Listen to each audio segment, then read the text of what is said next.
Hola, ¿qué tal? Buenas tardes. Bienvenidos a este vivo sobre relaciones narcisistas. Vamos a arrancar en unos minutitos. Vamos a estar transmitiendo en vivo con el equipo de PAPSI, con Débora Reutemann y con Catalina Albardías. Gracias a los que se están sumando. Muy buenas tardes, bienvenidos. Vamos a hablar de un tema muy interesante. Hace un par de semanas hice algunas publicaciones y generó muchísimos comentarios y muchas preguntas, así que tomamos la decisión junto a otras dos colegas de hacer este vivo para poder dar respuesta a tantas preguntas, a tantos interrogantes, a tanto interés. Así que ahí la voy a sumar a Débora en unos minutitos. Mientras tanto vayan saludando, diciendo de dónde se conectan, invitación a unirse. Hola, hola a todos, bienvenidos, un placer saludarlos. Hola Debo, ¿cómo estás? Hola Patri, ¿cómo estás? Muy bien, muy contenta de poder darle inicio a este vivo con este tema que ha generado tanto interés. Bueno, sabes, ayer que puse ahí la cajita de preguntas para que nos dejen preguntas, la cantidad de interrogantes y todo el interés que generó este tema. Así que vamos a ver que si anda Katy por ahí, que se sume. Dale. Y no la veo yo, acá está. Esperen que voy a ver si la encuentro a Katy para sumar. Así ya arrancamos. Mientras tanto vayan saludando, diciendo de dónde se conectan. A ver, Katy, acá está.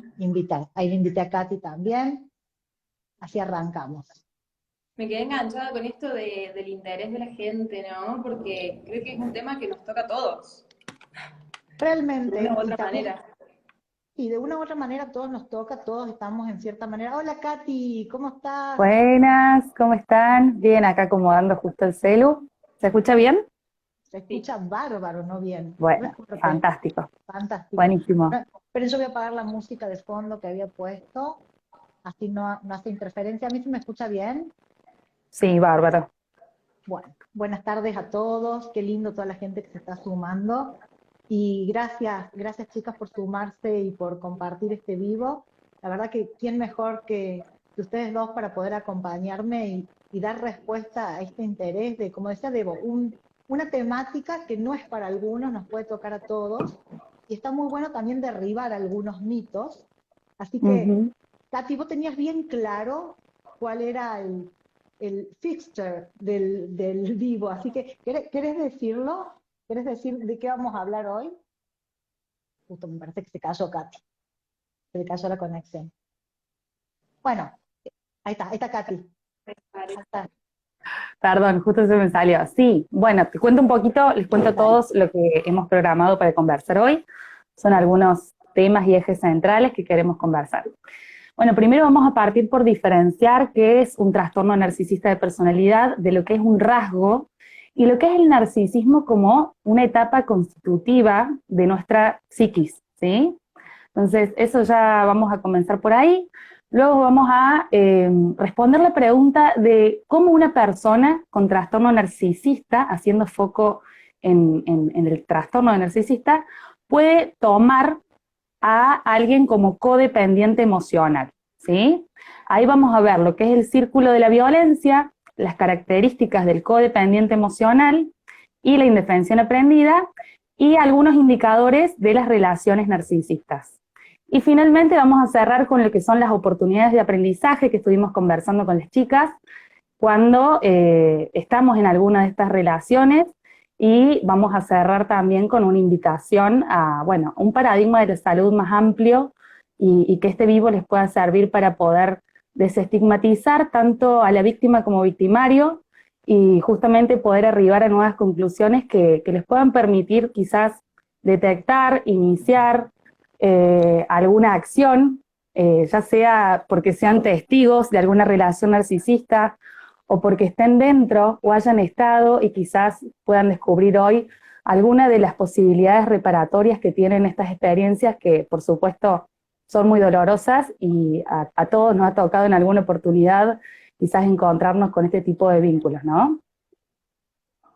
Tal cual. Gracias Katy, porque está bueno ordenar.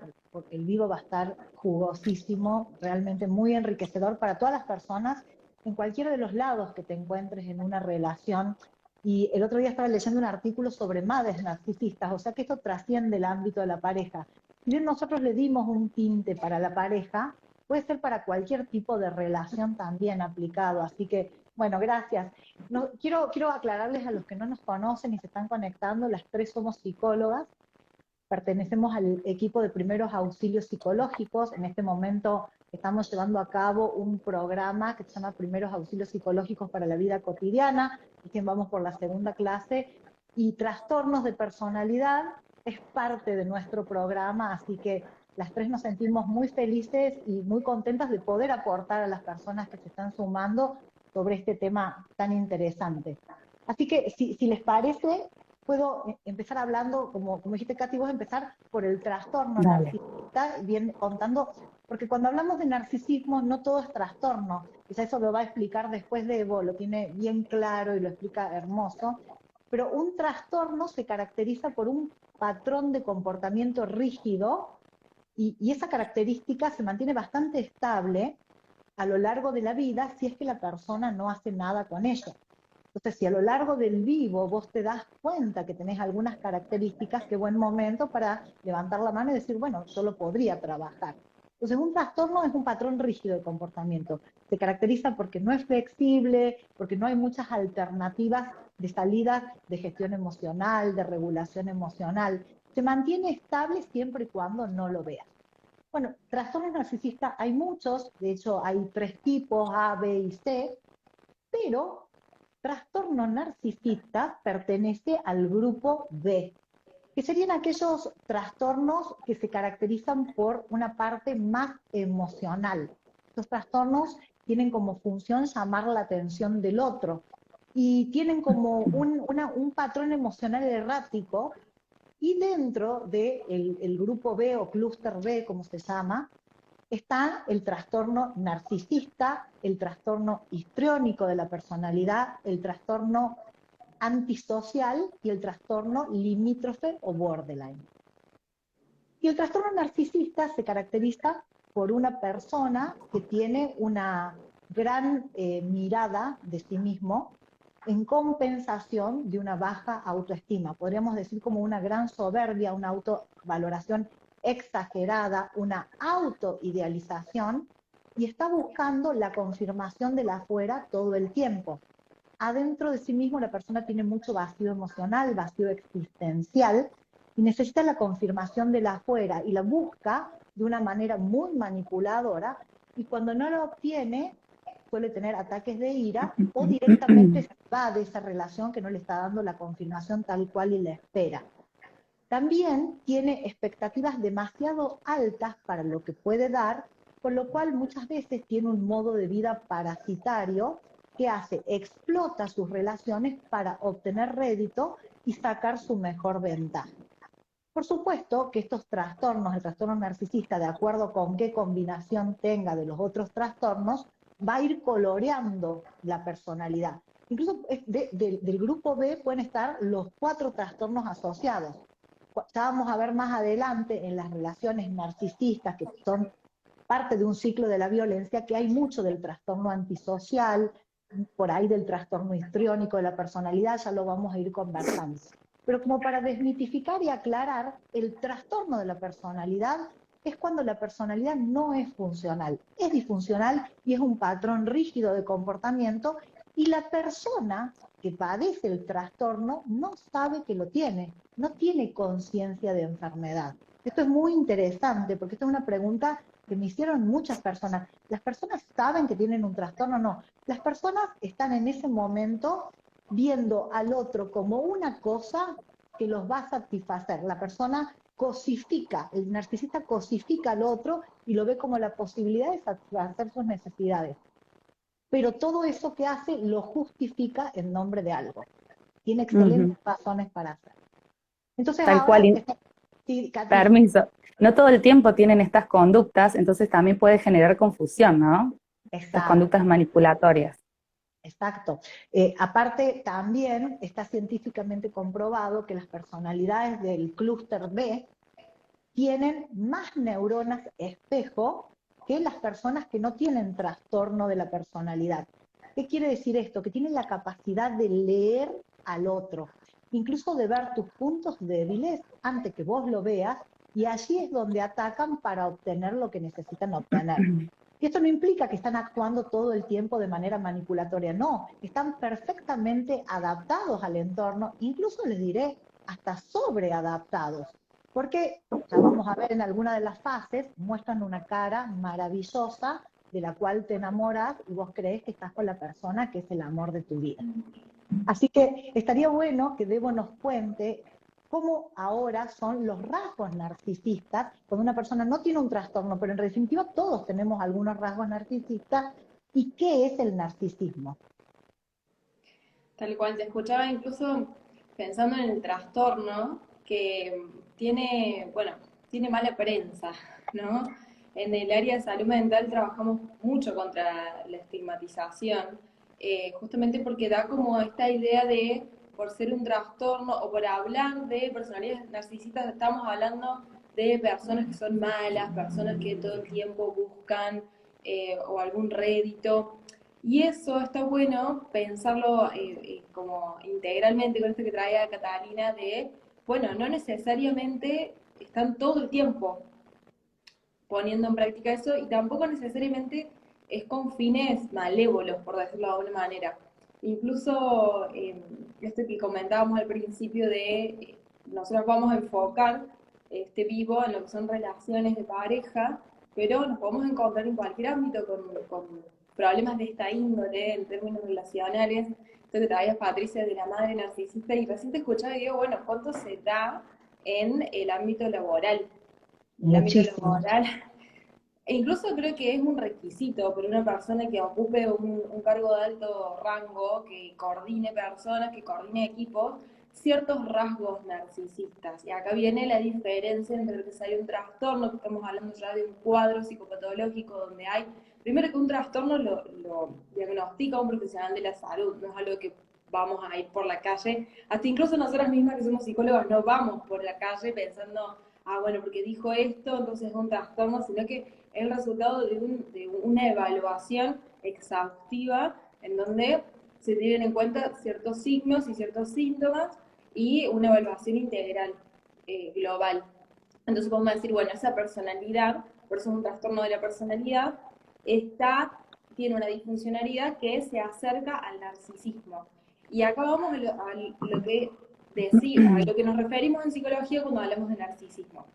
Quienes se dedican a este ámbito, quienes les interesa o conocen un poquito, el narcisismo es un término que está muy relacionado con el psicoanálisis. Digamos que Freud fue, podríamos decir, el que lo hizo famoso, ¿no? Tal cual.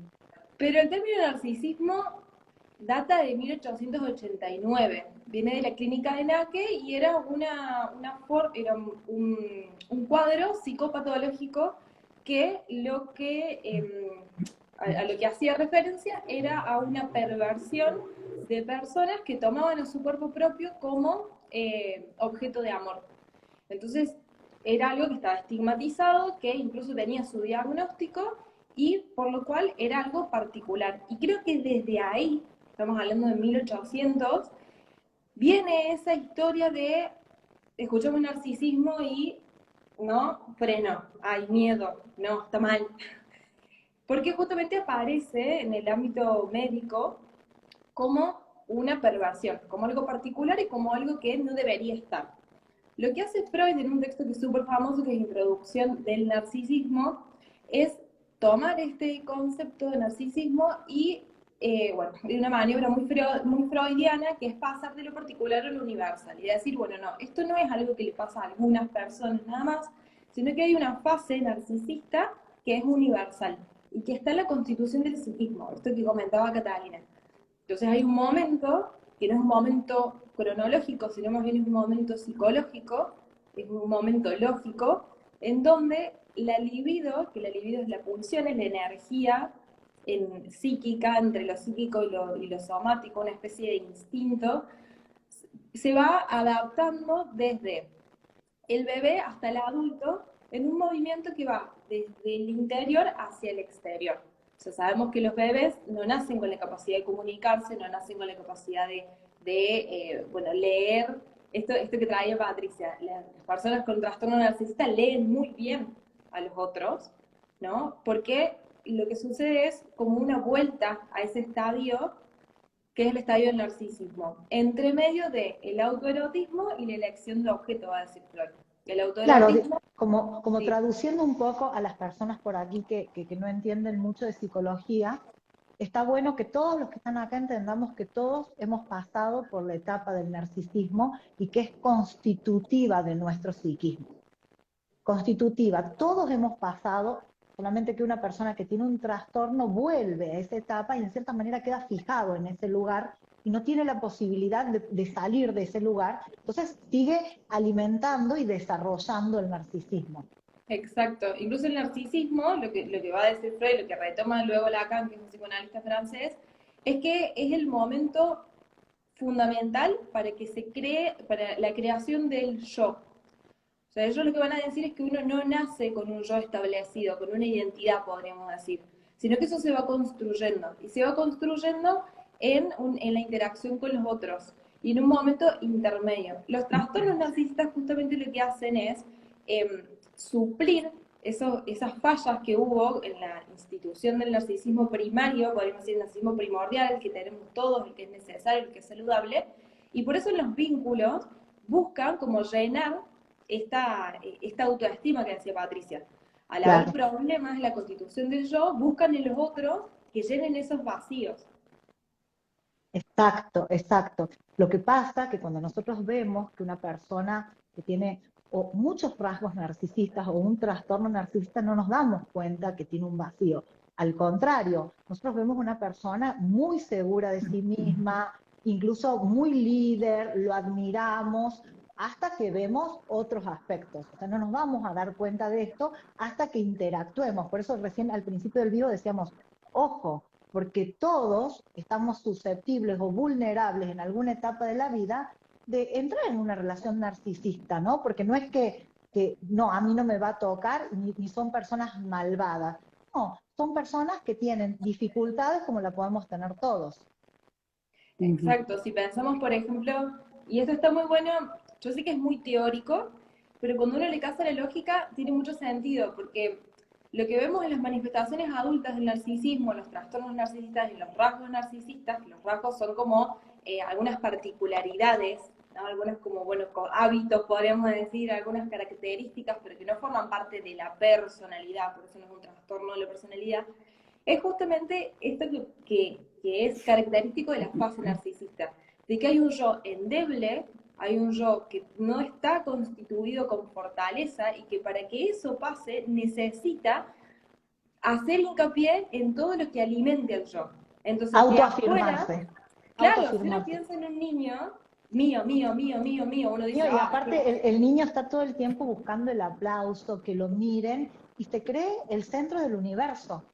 Entonces, o sea, acá hay algunos indicadores de personas que tienen rasgos narcisistas, ¿no? Esto para mí es muy importante, yo soy el más importante, esto para mí, yo primero, yo merezco. Y lo pueden manifestar desde diferentes lugares, pero aparece yo primero, ¿no? Como el otro, bueno, que espere. Tal cual. Y también en ese estadio infantil queda como el resabio del pensamiento egocéntrico, ¿no? A lo largo de la infancia, y de por ahí considerar incluso, supongamos, los padres se separan y los niños creen que ocasionaron esa separación. Se atribuyen el control de muchas situaciones por este pensamiento egocéntrico, y sí, el narcisismo, esta etapa que es más temprana, se pudo, digamos, atravesar de una manera saludable. Así todo, en la infancia tenemos este pensamiento egocéntrico que en la adultez vemos por ahí muchas creencias limitantes que tenemos hoy en día porque nos atribuimos muchas cosas, ¿sí? Que no funcionaron, enojos que no pudimos expresar a tiempo, nos adjudicamos las razones de haber generado ese fastidio y demás, y de ahí vienen las creencias también limitantes, ¿no? El no soy suficiente y demás, que son una suerte de egocentrismo muchas veces. Exacto, Katy, excelente esto que traes. Así por ahí como el niñito, cuando los padres se divorcian, después de adulto viene y te dice en el consultorio, desde el completo automatismo, desde la completa inconsciencia, yo fui el causante del divorcio de mis padres, porque se quedó con esa etapa donde se sentía que era el causante de todo, el centro del universo, y ahí aprendés a deconstruir que vos no tenías nada que ver, vos sos simplemente un niño. Bueno, muchos adultos funcionan desde ese lugar creyendo que son la causa de todo, ¿no? Y no solo es desde un lugar de soberbia, sino también de autoexigencia, de yo no soy suficiente, esto esperan de mí, hablan de mí, me van a criticar, ¿por qué no haces esto? No, porque ¿qué va a decir la gente? Y muchas veces la gente no lo está mirando, ¿no? Es una autopercepción egocéntrica.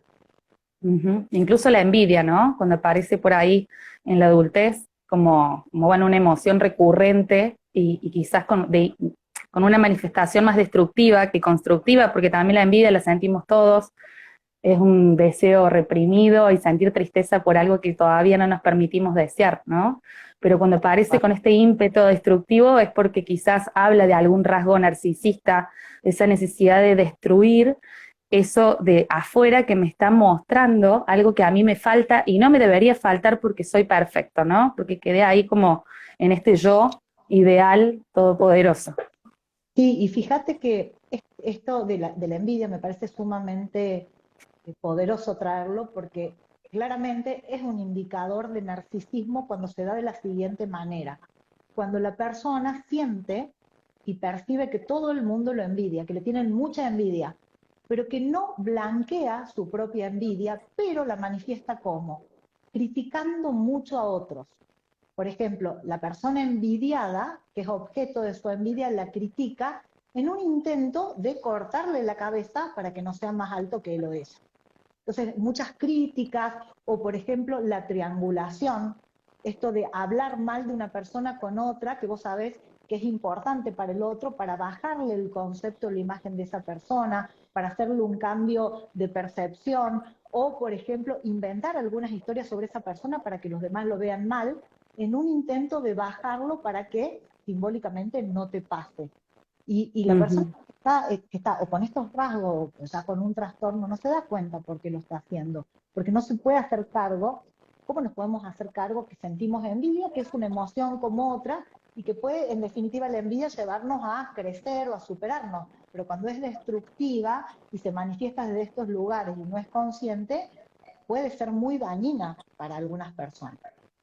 Tal cual. Y algo que también hablábamos el otro día, esto de las triangulaciones en la familia, por ejemplo, cuando una relación es narcisista, ¿no? De los padres, de los cónyuges, al separarse, por ejemplo, o no, también al seguir juntos, generan como coaliciones, que son alianzas con un hijo en contra del otro progenitor. Exacto. Y esto es altamente destructivo para los hijos, ¿no? Y sobre todo en etapas en estadios madurativos tan importantes como la niñez, la adolescencia, donde, bueno, terminan siendo también víctimas de estas triangulaciones que generan estas personalidades narcisistas. Tal cual, tal cual. Bueno, si quieren podemos hablar de lo que en sí el núcleo del vivo, que son las relaciones narcisistas. Y una relación narcisista está dada porque uno o ambos miembros de la relación tienen o muchos rasgos narcisistas o ya tiene un trastorno. Entonces, esto también lo podemos ver en gradientes. Un trastorno tiene diferentes gradientes. No es lo mismo tener un cierto grado de trastorno narcisista a un grado ya casi psicopático. El psicópata es aquella persona que no registra empatía, ni tampoco culpa, ni ningún tipo de emoción moral. Se maneja con sus propias reglas y ve al otro como una cosa, un objeto para satisfacer sus propias necesidades, y de acuerdo también a su grado de psicopatía, también puede tener actitudes crueles. No todos los trastornos narcisistas se caracterizan por la psicopatía, todo va a depender del grado, y eso lo quiero aclarar, porque después de que la semana pasada yo subí algunos videitos, unos posts, me escribió muchas personas asustadas, me dice, mi marido tiene algunos rasgos. Entonces yo le dije, ¿y vos? Sí, yo también. Bueno, eso no implica que seas una psicópata. Como decían ustedes las dos, todos tenemos rasgos narcisistas y va a haber etapas de nuestra vida donde nos ponemos más narcisistas, ¿sí? Pero eso no implica que tengamos un trastorno. Pero lo que vamos a hablar ahora es estas relaciones conformadas por un miembro narcisista o dos, pero por lo general podríamos decir que la complementaria o el complementario perfecto para un narcisista es un codependiente emocional. Se arman estos pares. ¿Y qué sucede, no? En este ciclo de la relación narcisista, por lo general cuando hablamos de alguien que tiene dependencia emocional, hablamos de alguien que tiene muchas dificultades para estar solo.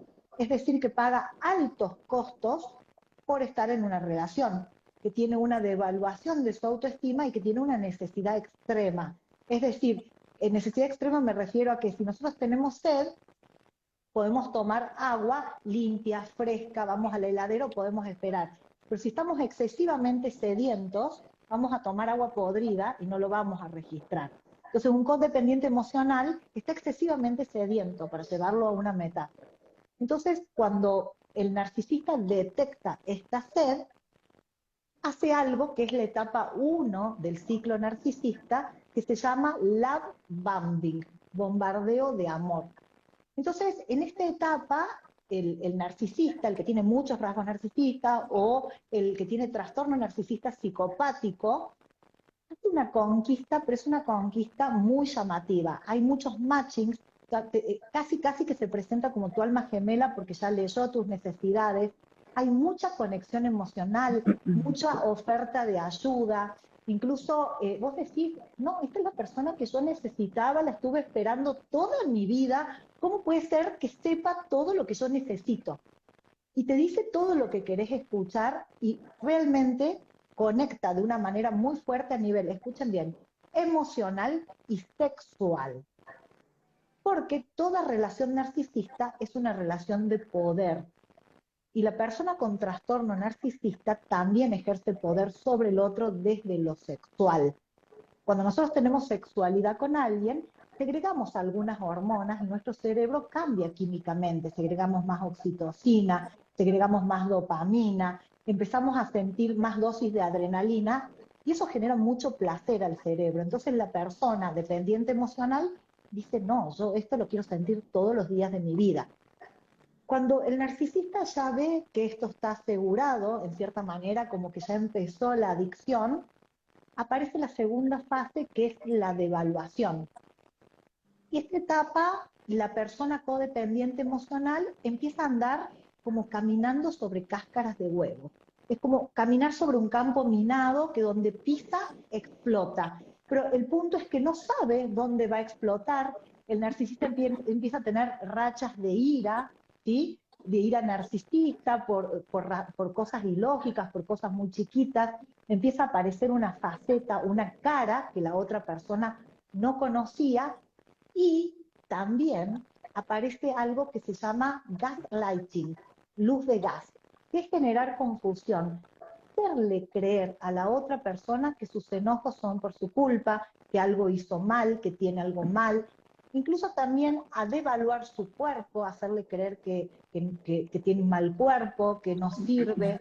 Entonces acá se empieza a generar del otro lado una sensación de incertidumbre tremenda que le empieza a bajar la autoestima. En algunos casos también he podido observar que aparecen triangulaciones. El narcisista tiene ataques de celo o empieza a tener relaciones extra de la pareja, a tener otras relaciones y empieza la triangulación también. Y muchas veces con promiscuidad, exactamente. Entonces empieza a engañar a la persona con terceras personas, a negarlo, a decirle estás loco, estás loca. Incluso la persona codependiente emocional empieza a dudar en un momento de su salud mental. Cuando ya la persona codependiente emocional está extremadamente vulnerable, viene la tercera fase, que es el descarte. Y el descarte es switch on, switch off. Es como desaparece. Y esto está muy de moda ahora con el término ghosting, que se ha puesto muy de moda, y que incluso este ciclo narcisista muchas veces hasta pasa por chat, en las personas que se conocen. La bombing, devaluación, y viene el ghosting, desaparece. la persona dependiente emocional, que ya es adicta a esas emociones, no entiende nada. Empieza a esperar que vuelva, a rogar que vuelva, y la persona desaparece y desaparece con un cruel silencio, aplica la ley de hielo, ¿sí? No dice absolutamente y lo hace como un castigo.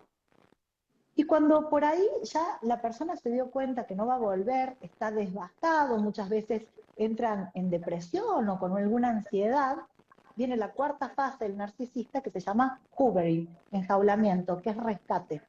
Aparece y vuelve. Y vuelve con excelentes razones. Me pasó esto, te prometo que no lo voy a hacer porque no me di cuenta, que es la primera vez que lo hago, que no sé qué me pasó, que tengo problemas personales, que en mi infancia, montones de excusas. Y la persona codependiente emocional, ya adicta a estas emociones, lo perdona. Y arrancamos con el ciclo de la violencia. Esto se puede dar en más o menos tiempo, pero acá el punto es que si esto se empieza a repetir, cada vez se hace de manera más disfuncional y la persona codependiente emocional se empieza a quedar sin herramientas. Entonces es muy importante ver para poder frenar, ¿no? Para poder frenar y darte cuenta. Bueno, Tal cual. básicamente, Además, a grosso modo, ese sería el ciclo, Katy. buenísimo, buenísimo. Bueno, ya podemos avanzar entonces con las características del codependiente emocional, ¿sí? Sí, tal cual. Estábamos hablando de la indefensión aprendida también. Bueno, algunas características tienen que ver con sentir la comprobación irrevocable, infalible, de la expectativa de ser cuidado por la pareja, ¿no? Por la persona narcisista, o también la frustración o impotencia de esa expectativa, ¿sí? De sentir una desolación, aislamiento, pérdida de vínculos, redes de apoyo, que eso, bueno, también es parte del proceso. Y algo que quería agregar con esto que estabas trayendo del ciclo de la violencia, es de que son situaciones altamente estresantes y crónicas, ¿no? Es estrés crónico y agudo constante. Y que a cualquier persona que estemos sometidas a un estrés, digamos, agudo, que es alto, intenso, o crónico, constante, nos afecta en nuestro sistema general, ¿no? Inmunológico, digestivo, la memoria, la atención, lo cardíaco, lo ginecológico, lo gastrointestinal, y empezamos a perder nuestro rendimiento. Y nos puede pasar en situaciones de la vida cotidiana, también es interesante llevar este fenómeno, para poder comprenderlo en primera persona, que es el fenómeno de la indefensión aprendida, ¿sí? Que es como el síntoma principal del codependiente emocional. Es un aprendizaje, aprendemos a ser indefensos cuando estamos expuestos constantemente a situaciones donde nuestras maneras de solucionarlos fueron rechazadas, fueron frustradas, ¿no? Donde nos sentimos también culpables de haber generado esa situación. Entonces, adquirimos la impotencia, ¿sí? También se llama impotencia adquirida. Sí. Aprendemos a no defendernos, como cuando llamamos por teléfono muchas veces al servicio de internet, porque se nos corta en la pandemia, creo que nos pasó todo ese ejemplo, y llamabas y pedías que te cambien los datos, que te cambien el módem, que esto, que lo otro. Y yo llegaba un momento que decías, ¿qué hago? Yo hasta me cambié de empresa 2 veces porque no sabía qué podía hacer. ¿Para qué sigo llamando? Claro, claro. Entonces, ¿qué pasa? La próxima vez que se te cae internet, ya no querés llamar más por teléfono. Ya decís, si no me lo van a solucionar, ¿no? Entonces, aprendés a trabajar con cortes de internet y te quedas ahí. Bueno, eso que nos pasa cuando nos cuesta hacer un trámite y lo postergamos y lo postergamos y procrastinamos mucho, es también lo que les pasa a las personas codependientes emocionales cuando no pueden escapar o huir de una relación así, ¿sí? No pueden evitarla. Y por ahí desde afuera el contexto y los familiares son los primeros también en darse cuenta y preguntarse, ¿por qué esta persona... ¿por qué este amigo, esta hermana, este compañero de trabajo sigue en esta relación? ¿Por qué no lo deja? Y no pueden comprender. Sin embargo, eso genera más aislamiento, ¿no? Claro, porque la persona quizás viene y te cuenta una vez y vos le decís, no, pero tenés que dejarlo, porque es obvio que lo deberías dejar. pero la persona que está con indefensión aprendida no lo puede dejar, entonces deja de contarte porque le da vergüenza. Totalmente, totalmente. Así es, y generalmente se lo cuentan a una persona bien lejana de su círculo íntimo, que por ahí, al no tener distinciones en cómo asistir en estas situaciones, tampoco sabe muy bien qué hacer. Que eso también es algo que vemos mucho en el entrenamiento en primeros auxilios psicológicos que mencionamos al comienzo y que siguen estando, por supuesto, todos invitados a ser parte. Porque como terceros que asistimos, muchas veces con una pequeña acción, sin el furor curandis de ir a solucionarle la vida a nadie, sino con una pequeña acción solidaria, atenta, prudente, podemos hacer muchísimo por el otro. Y es importante tener estas distinciones, ¿no? Tenerlas de fondo. Y bueno, entonces la indefensión aprendida o impotencia adquirida es como este estado de apatía, de anemia emocional. La persona ya llega, incluso si llega a consultorio, llega como hasta, parecen más viejos de lo que son, de su edad, llegan como con poca higiene, con poco cuidado y poco autocuidado personal. También es un indicador que nos muestra cuando podemos estar en esta codependencia, la falta de autocuidado, ¿sí? Tal cual. Incluso, ¿Qué Katy, más? eso sabes que pude ver, porque he trabajado muchísimo en el consultorio con este tipo de ciclo, Uh-huh. que la persona codependiente emocional, su vida orbita y gira en relación al otro. Entonces, por ejemplo, si tenía la posibilidad de volver a verlo, iba a la peluquería, se bañaba, se cambiaba, y su estado de ánimo era eufórico y volvía a trabajar. Pero cuando estaba la fase de descarte, la persona se deprimía, dejaba de comer, no se bañaba y entraba como una especie de depresión. O sea, orbitaba el ciclo del otro. Sí, totalmente. Es como que Totalmente. se pierde es como que en la relación, la persona codependiente lo que hace es dar su identidad al otro. Como tapar esos parches de la identidad del otro. Entonces, si no está ahí, no hay nada. Y realmente no hay nada. Y se ve mucho, hasta incluso se mezcla con cuadros depresivos o con duelos no resueltos. Porque también es un duelo en sí mismo, estos momentos de crisis, estos momentos de separaciones.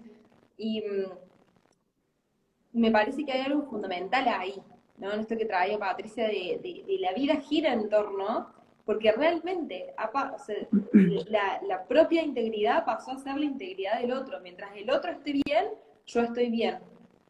Y Está tengo que asegurar, desintegrada la integridad. Está desintegrada la Claro. integridad, tal cual. Fíjate que me quedé pensando en esto de la indefensión aprendida y leyendo, ¿no? Cuando damos la clase que hablamos de indefensión aprendida, había un ejemplo que leí que estaba muy bueno, que en los campos de concentración nazi, todos los que eran prisioneros tenían indefensión aprendida, porque si veían, eran cerca de 20 prisioneros y había un guardia, no sé cómo llamarle a la persona que estaba ahí como guardia. Había una sola, entonces que si hubieran hecho algo juntos desde la fuerza, quizás se hubieran podido defender. Pero era tal el miedo que tenían y tal la poca predictibilidad, porque el narcisista trabaja también con esto de la impredictibilidad. Hay veces hace una cosa, vos lo traías al principio, Katy, ¿no? No es Uh-huh. estable tu comportamiento, es impredecible. A veces es divino, amoroso y te ayuda en montones de aspectos que necesitas y por ahí desaparece. Entonces esto de no ser predecible hace que vos no sepas para dónde moverte y ahí aparece la indefensión. Es decir, no, sí, sin dudas esto es por mi culpa, porque sí es divino algunas veces. Entonces cuando Tal yo le cual. sí, pregunto, sí, incluso se da esto de que se va armando de una manera muy sutil con, bueno, las manifestaciones de estrés, estas situaciones. También es muy común que la persona narcisista lo que hace es empezar a manejar todo el entorno, porque, bueno, el codependiente se empieza a aislar por esto que hacen ustedes. Bueno, yo no le cuento a mis amigos, yo no me junto con ellos, mi familia tampoco, se pelea con otras personas. A veces trabajan en los mismos lugares, vive o es dependiente económicamente de la otra persona, sí, justamente por esto de soy el que te salva. No te preocupes, total, yo acá te salvo. Y se genera una situación en donde tu integridad hasta física, está comprometida. Y mucho de la indefensión también para traerlo al plano que aunque no parezca es adaptativo, es para sobrevivir, porque hacerle Claro. frente a una persona así, cuando uno está tan vulnerable, es muy probable que salga mal, ¿no? Entonces se da también como esto, de, Ujú. bueno, mejor no hago nada, mejor no le digo nada, hasta que en un Mejor me momento callo. sí, sí, Ujú. sí, hasta que en un Y momento se llama algo, normal. Lo tal normal es cual, ser es una vulnerable. respuesta normal. Eso es Sí. importante aclararlo, ¿no? Y algo que conversábamos el otro día con Débora es esto de también un indicador más de la codependencia emocional, porque está bueno que también ustedes puedan distinguir, así como indicadores de lo que son los rasgos narcisistas o las personalidades narcisistas, también indicadores de las personas codependientes, para ver quizás en qué situación están o si se encuentran en una situación, poder también saber qué tipo de ayuda puede estar precisando esa persona. Y algo que conversábamos es también esta dificultad de la persona codependiente en imaginarse o fantasear acerca solamente de la idea de estar separado o separada de su pareja. Como que es algo que es inconcebible, ¿no? Y que de alguna manera también la cultura lo ha reforzado bastante con esto de Con hasta los que la muerte mitos, nos separe. con la Bueno, media naranja, las almas gemelas, el hilo claro, rojo, etcétera, etcétera, etcétera. Tal cual. totalmente. Aparte también el codependiente emocional se queda con la parte idealizada del otro. Cuando vos en terapia, en la sesión le preguntás, ¿y por qué te quedaste? Dice, no, porque ella o él era así, así, así. Pero ¿cuándo fue eso? No, hace mucho. Pero ahora como es así, pero fue así. Y se queda solo con esa parte como un intento de aferrarse a eso que fuera como algo que, un tubo de oxígeno para respirar, ¿no? Esto genera también mucha impotencia en el entorno. Por eso Ujú. también se aíslan, porque el entorno que no tiene herramientas, que no tiene herramientas para poder intervenir, que ahora vamos a hablar de eso también, se enoja y dice, pero ¿cómo puede ser que no se dé cuenta de lo que todos nos damos cuenta? Claro, pero esa persona tiene un cerebro adicto. Y cuando vos tenés Ujú. una adicción, solamente con la voluntad no podés. Entonces eso es muy importante que todos comprendamos, ¿no? Que si vos, por ejemplo, sos fumador y te dicen, deja el cigarrillo ya, no es que lo podés dejar ya. Vas a tener que poner un extra, vas a tener que hacer un proceso, bueno, vas a tener que pedir quizás ayuda, y ni hablar de otras adicciones más fuertes, ¿no? Tal cual, tal cual. Hay algunas investigaciones que dicen que esto de la primera fase, que también se le llama, bueno, luna de miel a veces, que es la Luna que de se miel, repite al exacto. final, es muy difícil poder hacer algo como contexto, ¿no? Porque hay una idealización enorme. La persona está con un estrés agudo de placer, porque el enamoramiento también es un estrés agudo, este, pero que después cuando aparecen estas recaídas y estas cuestiones que empiezan a confrontar con la realidad, es un buen momento para acercarse, ¿no? Y que Sí. es importante que el codependiente emocional también pueda llegar a la ecuación esta de que el sufrimiento, o sea, el displacer que está empezando a descubrir, es mayor que el placer de estar con esa persona, ¿no? Y ahí empieza el trabajo. Pero sí es importante, si alguien fue víctima de algún tipo de abuso narcisista o lo está haciendo, que pida ayuda profesional, porque el ser víctima de este tipo de abusos tiene el estatus de un trastorno por estrés postraumático, ¿no? Donde pueden sentir flashback, entonces después para evitar esos flashbacks de esas situaciones violentas, se aferran de nuevo a esa idealización primaria de la luna de miel, puede aparecer llanto, desconsolado, puede haber muchísimos síntomas similares a los del estrés postraumático, a estos de esta sensación de abstinencia, como esta necesidad irrefrenable de volver cerca de esa persona, bueno, ataques de Sí, es mucho ansiedad, Sí, muchísimo más. incluso la indicación es contacto cero, ¿no? Para tratar este tipo de Uh -huh. relaciones narcisistas, ¿no? El abordaje terapéutico es contacto cero. Es como decir, no, no, no te dejo consumir ni siquiera un poquito porque no lo vas a poder frenar. Entonces, por eso van a escuchar, las personas que nos están escuchando mucho, que en este abordaje se habla de contacto cero, o sea, es cortar el contacto. Incluso el narcisista que va a seguir con esta hoovering, con el enjaulamiento y el rescate, cuando ve el contacto cero, es como que en el tiempo, al principio le genera mucho interés como el cazador con la presa, pero después pierde interés y va por una próxima víctima.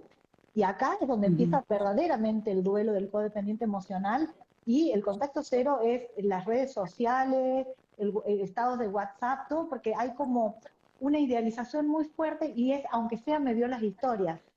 Bueno, lo vi en Instagram y todavía está sola o todavía está solo, y se van agarrando como de pequeños hilitos para no emprender el duelo, ¿no? Patri, algo importante ahí que también quiero agregar es el síndrome de la amnesia, ¿no? La amnesia perversa se llama. Que es esto que la persona se pregunta por qué solo me acuerdo de las cosas buenas y se olvidan de todas las cosas malas que pasaron. Y eso, como decía Débora, es un mecanismo de supervivencia del cerebro también. O sea, de evitar estos flashbacks, estos recuerdos y demás. Tal cual. Sí, entonces es imperable. También hay mucha culpa. Pensemos que la culpa que no se siente del lado narcisista se siente del otro. Se siente como doble. Y también es muy común porque para también, bajar un poco estas caricaturas que inevitablemente se van armando, ¿no? Puede parecer que la persona codependiente es una persona vulnerable, es una persona víctima por naturaleza, y es muy, muy común que en estas relaciones es todo lo contrario. Son personas autosuficientes, son personas con una autoestima consolidada, que tienen su trabajo, sus relaciones, y mientras más está consolidado eso, es como un desafío mayor para el narcisista. Esto no es que sea algo a propósito, sino que como justamente el narcisista puede ver esos huequitos, es la única persona que ve eso, y ahí sí realmente hay como una cuestión como verdadera, ¿no? De que es el único que me entiende, porque hay cosas que ni yo me doy cuenta en esta armonía. Y aparece una culpa muy grande, además de por las manipulaciones, ¿no? Bueno, que termina siendo, si te engañé fue tu culpa, porque no me contestaste, y todas esas historias, sino que la persona misma que sabe que tuvo un momento en donde fue autosuficiente, donde tuvo otra relación y la cortó cuando quiso, y se ve ahora así, en un pozo, se siente mucho peor. Tal cual, tal cual. Qué bueno que aclares esto, porque también el narcisista, cuando busca a la persona, la busca con un fin utilitario. Algo de esa persona le tiene que servir. O sea que muchas veces estas personas que decimos codependientes emocionales, que los vemos como pollitos mojados, en realidad son personas súper exitosas, que tenían muchas habilidades sociales. Entonces el narcisista ve la posibilidad de algo, porque tiene relaciones explotadoras y utilitarias. Algo necesita de esa persona. Entonces cuando se va devaluando la autoestima y el codependiente a lo largo de un proceso va perdiendo todo lo que tiene, siempre está el recuerdo de como si yo pude. Y acá es un recurso sin dudas terapéutico para volver al estado de recurso, ¿no? Para volver a reflotar esa habilidad y que aparezca la resiliencia. Que si querés, podemos empezar a hablar un poco de esto de los recursos y oportunidades de este tipo de vínculo, porque todo vínculo, por más que nos genere mucho dolor, nos va a traer después a posteriori un aprendizaje. Totalmente. Bueno, en esto, como traía Débora también hace un rato, es un proceso de duelo, el cual, con los distintos procesos de duelo, con sus distintas matices y distintas maneras de manifestarse en cada persona, son muy singulares y al mismo tiempo tienen algunos factores en común. Y como cultura no estamos preparados o entrenados a priori para acompañarnos o para atravesar o para distinguir los duelos cuando estamos en una situación de duelo, ¿no? Que es también uno de los módulos principales que trabajamos en el entrenamiento en primeros auxilios psicológicos, para que el contexto y cada persona pueda reconocer cuándo es un duelo patológico y cuándo es un duelo más natural, esperable. Pueden reconocer algunos indicadores de cuerpo, lenguaje y emoción, como también como cultura podamos potenciar y fomentar los factores de protección, que es lo único que podemos hacer, ¿no? No podemos controlar los tiempos en los que se cierre una herida, en los que podamos construir y elaborar nuevos aprendizajes, pero sí los factores de protección van a propiciar a que ese tiempo pueda ser, digamos, en lo más corto posible y de mayor calidad y aprovechamiento para la persona que está doliendo, ¿no? Como también poder disminuir los factores de riesgo. Entonces, estos temas son muy importantes y yo los invito a todos, con las chicas también, los que están presentes, donde quieran hacerlo, donde lo sientan, que podamos formarnos como sociedad, porque desde ahí vamos a poder ser ese otro de confianza para que la persona que es víctima de alguna relación narcisista y también es parte y está en estos procesos y demás, en estos ciclos que venimos hablando, pueda percibir el apoyo de sus distintos contextos. Y cuando nosotros percibimos que no es lo mismo que tener apoyo social, podemos tener una familia enorme, millones de amigos y demás, percibirlo es un proceso que se da entrenándonos en una escucha activa, generosa, compasiva, en la presencia, en la comunicación, en ser prudentes, en trabajar nuestro rol al acompañar al otro. Entonces, ese es el nexo fundamental, porque cuando distinguimos este otro de confianza y lo podemos ver como tal, es cuando la resiliencia es posible. La resiliencia habita en nuestro inconsciente, no el reprimido necesariamente. Reprimido es aquello que vivimos y se fue al inconsciente. No, es otra parte del inconsciente que se llama escindido. Es un inconsciente que no sabemos que está. Es eso que no sabemos que no sabemos. Que estamos llenos de recursos todos, somos psiquismos creadores constantemente, y esa creatividad puede ser, digamos, justamente encendida en el vínculo de confianza con el otro. Y desde ahí es que nosotras creemos que estas relaciones vienen a traernos muchas oportunidades de aprendizaje que van a ser posibles justamente en estos contextos de confianza. Algunas de estos beneficios, no sé si quieren agregar algo hasta mientras avanzo con los beneficios. No, me parece muy interesante poder remarcar lo importante que es entrenarte para escuchar y acompañar. Y cuando vos te entrenás para escuchar y acompañar, no necesitas ser psicólogo, ¿no? Así como para salvar una vida de los primeros auxilios médicos, no necesitas ser médico, para escuchar y acompañar a otro necesitas entrenarte. Y es por eso que les hacemos extensiva la invitación a nuestro entrenamiento en primeros auxilios psicológicos para la vida cotidiana, donde abordamos todos estos temas de manera muy profunda. Y si me dejas, Katy, quiero traer una metáfora muy simple, pero muy fuerte en cuanto a no es lo mismo ser escuchado y tener un vínculo a no tenerlo. Cuando empiezan a experimentar sobre la indefensión aprendida, hacen experimentos con ratoncitos. Entonces ponen 2 recipientes llenos de leche, que no se veía el fondo, y en uno de los recipientes ponen apoyo. Ponen una pequeña maderita de apoyo, y en el otro no. Y tiran 2 ratoncitos. Por supuesto, los ratoncitos nadan, y en un momento sienten que se van a ahogar, y el ratoncito que no tiene la maderita de apoyo se deja morir. Pero el ratoncito que tiene la maderita de apoyo se apoya, nada, se apoya, nada, se apoya, nada, hasta que se cansa. Los experimentadores sacan los 2 ratoncitos súper estresados, pobrecitos, ¿y qué hacen? Cambian al ratoncito que tenía el apoyo, lo pone en otro recipiente con leche también, y al ratoncito que no tenía apoyo lo pone en otro recipiente con leche también, y ninguno de los 2 con apoyo. Y miren lo que sucede. El ratoncito que no tenía la maderita de apoyo, apenas lo tiran, se hunde directamente al fondo, porque dicen nadie me va a rescatar. Pero el ratoncito que tenía la maderita de apoyo, todo el tiempo, por más que ahora no tuviese dónde apoyarse, lucha por vivir, porque sabe que en algún momento va a tener apoyo. Entonces no es lo mismo tener a alguien con una escucha entrenada que no tenerla. Por ahí, para otro, podemos ser la posibilidad de ser esa maderita simbólicamente, porque el otro va a saber que te escuchan desde otro lugar. Tal cual. Y una situación de apoyo puede darte la esperanza a futuro de luchar, ¿no? De esta pulsión de vida que puede ser quizás el pedido, ¿no? De ayuda a otros para que otros se den cuenta que estás necesitando apoyo. Gracias, Patri. Bueno, No, voy a comentarles algunas de las oportunidades de aprendizaje que estuvimos conversando entre las tres, que acá las tengo.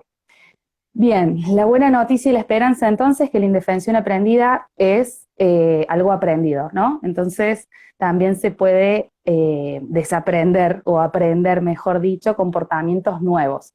Y se puede adquirir una nueva percepción del mundo, una nueva percepción de la autoimagen y de la propia confianza en cambiar el resultado de las situaciones. ¿Cómo? A través del autoconocimiento, permitiéndote mirarte, sanar tus bases de apego inseguras, que también, bueno, es para otro vivo ese tema, ya lo dijimos, validando tus emociones, porque las bases de apego inseguras que tenemos todos como maneras de relacionarnos aprendidas, muy internas, son las que nos llevan por ahí a estos vínculos, ¿no? Desde la codependencia o incluso desde el otro lado, desde la personalidad narcisista. Otra forma es fortalecer la autoestima, y es también una gran oportunidad que nos regalan estas situaciones dolorosas, reconociendo tus valores y tus necesidades y aprendiendo a hacerlo. Nadie nace con esto sabido. Creo que es un aprendizaje que lo llevamos adelante a través de todas nuestras etapas vitales. Aprender a poner límites también es una gran oportunidad de poder manifestar tu yo diferenciado, de poder diferenciarte del otro sin ese temor al castigo o a la frustración constante. Poder dignificarte desde la integridad compasiva, es decir, aceptarte y aprender de los errores en el autodescubrimiento de tu fuerza interior. Y otorgarle un sentido auténtico a tu proyecto vital, a tu proyecto de vida. Poder otorgarle valor a tus acciones a través de un sentido de vida genuino, personal. Y por último, descubrir y generar relaciones de calidad, aprendiendo a percibir tus redes de apoyo y de desarrollo saludables, aprendiendo a relacionarte en la intimidad y en tu círculo social más amplio, también en el mundo desconocido poder explorar, distinguiendo que el otro hace, no me hace, y permitiendo que surja el otro en su diferencia e independencia también. qué lindo. Es Eso es todo. clave, el otro hace, no te hace. ¿Saben qué? Los zapatos vienen de a pares. Nunca en una vidriera ves un zapato lindo y fino al lado de uno roto y viejo. Evidentemente, algo tenemos que trabajar. Chicas, les agradezco infinitamente este vivo maravilloso. Gracias a las dos. Me encanta conversar con ustedes. Seguiríamos horas. Acá hay personas que están preguntando que se quieren inscribir en primeros auxilios psicológicos. Les pido a Bien. las personas interesadas me dejen por un mensajito en privado su teléfono. Hoy mismo se van a poner en contacto desde nuestra área administrativa para pasarles toda la información. Mañana tenemos nuestra segunda clase recién. O sea que ya la primera clase la pueden ver grabada, no se perdieron gran tiempo, lo pueden recuperar perfectamente y para nosotras va a ser un placer sumarlos. Un placer. Sí, sería bárbaro que se puedan sumar en vivo, dado que, bueno, hacemos un abordaje muy integral desde el semáforo de los distintos niveles de prevención, a nivel personal, comunitario, desde el desarrollo de competencias, entrenamiento en habilidades, poder detectar de manera precoz y a tiempo algunas tendencias y síntomas a ciertos trastornos y saber cómo acompañar a ciertas personas en adicciones, en conducta de riesgo suicida, en duelos, en crisis, en situaciones de violencia y mucho más. Y el nivel rojo, que es, bueno, cuando una persona ya está padeciendo alguna conducta de riesgo o trastorno como el que estamos hablando, saber trabajar en equipo y en redes, cuidando la dignidad, la seguridad y los derechos. Tal cual, tal cual. Maravilloso. Bueno, chicas, muchísimas gracias. Muchas gracias a todas las personas que se conectaron y que estuvieron ahí comentando. Realmente gracias por apoyarnos, porque este vivo también se da gracias a ustedes, a su interés y a sus comentarios. Gracias, Debo, por tu maravilloso aporte y por la claridad de traernos fácil lo complejo que es algunos conceptos psicoanalíticos. Muchísimas gracias. Gracias, chicas, un placer. Gracias. Gracias. A todos. Este Un video abrazo enorme. va a quedar grabado en mi muro y también lo vamos a descargar para compartirlo en el muro de Papsi. Si no siguen a la cuenta de Papsi, es en la que está conectada Debo, síganos porque también compartimos mucho contenido de valor de todos estos temas. Así que un beso grande a todos. Chao. Gracias. Chau, chau.